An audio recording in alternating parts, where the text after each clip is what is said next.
Okay, so we're going to talk about the Monday session for this phase. So we're in block 2, phase 3. So we're rounding out the competence and confidence block, focusing on work, strength and aerobic capacity, essentially work capacity. But just as in the previous block, I've got y'all doing a banded hip warm-up circuit and a banded Crazy Eights upper body circuit. So those are both the same components. We're going to go through one round of each. Y'all should be familiar with that from the previous phase. So after y'all get finished with that, y'all are going to hit the power, movement, and mobility circuit. So this is the exact same format as we were using in the previous phase, with some differences in exercises. So one component of these circuits that was in the previous phase is a TGU, or Turkish get-up component. So I've continued that in this phase as well. Y'all have a little bit more of a progression with regard to kind of the broken down movement or component of that Turkish get-up. So we're going to have the first exercise being, you're going to actually, since on Mondays we're going to be deadlifting and pressing in the Eustress pairing, you're going to warm up your deadlift. So whichever type of deadlift that you end up choosing, you're going to essentially have we're going to do 3 rounds of the circuit. So you're going to do 3 to 5 reps and essentially warm up to the suggested loading for the work sets, which is 60 to 65% of your 1 rep max, if you know it.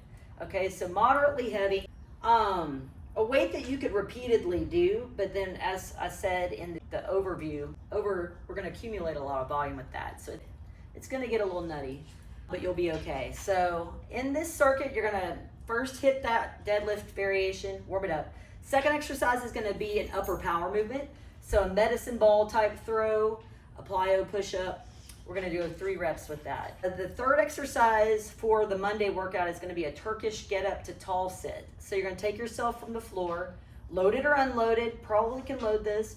We're going to go to the forearm, then we're going to prop up to the hand and push the chest through and have that vertical arm, and then control it smoothly back to the ground. So y'all keep in mind, when we're doing the Turkish get up in general, but especially that initial movement that's a roll from the back onto the forearm, you really need to take a deep, big belly breath and use that breathing to smoothly roll. If you're doing that first initial movement, which I call a baby get up to the forearm, we did that in the previous phase, and your leg flops up in the air, that should tell you that you're not using your deep core muscles to initiate that movement. So big belly breath and an exhale kind of as you roll through it will help with that. So after you do 3 on a side of the Turkish get up to tall sit, you're going to do the shin box 90 switches. We had these in the previous phase. So go nice and slow and controlled with these. What you want to do is try to pry open that internally rotated leg all the way up as far as you can go. And once you reach that end range, then you're going to continue to roll over towards towards that side, chasing it with the other leg, and then vice versa. So 3 on a side, and you're going to keep the same variations that across the block for today's warm-up sequence or mobility circuit. So after we get done with the power movement and mobility circuit, you're going to move on to the Eustress strength pairing. So as I mentioned before, we're doing a deadlift and an overhead press variation. So you get your choice of options there. So let's just say that you're going with a trap bar deadlift and a double kettlebell overhead press. So in that power movement and mobility circuit, you should have warmed up to your workload for the Eustress work. So I will say too, in week 1 is when we're kind of just getting a feel for things and just getting used to new stuff and all that. So if your loading is off a little bit, that's okay, because you can come back on next week in week 2. And basically we're going to be doing the same volume of work essentially. So you can kind of adjust there. And what I will say too is that within this, on week 1, we're doing a 15-minute, and that's going to change over the week. It's going to increase slightly, but a 15-minute block where you're going to be doing these pairings, you can adjust the loading just slightly as you go based on feel. So what's going to happen is we're going to set that timer for 15 minutes. You're going to perform a set of 4, we're doing sets of 4, a set of 4 deadlifts. So it should be a load, again, it's a moderate load, something that you can crank out 12 to 15 reps with. But after you do those 4 reps, you're going to rest until your heart rate comes down to 160 minus your age, okay? For those of y'all that don't use a little heart rate monitor or whatnot, or if you just rather just go, 20 to 30 seconds should suffice. So then after that, you're going to perform a set of 4 presses. Again, if you know 60 to 65% of your 1 RM for whichever variation you're doing, go with that. Again, you can adjust it as you're going, but 4 reps there. And then you're gonna, again, let your heart rate come down to 160 minus your age. You're gonna continue alternating those 2 exercises for sets of 4 for that 15-minute block.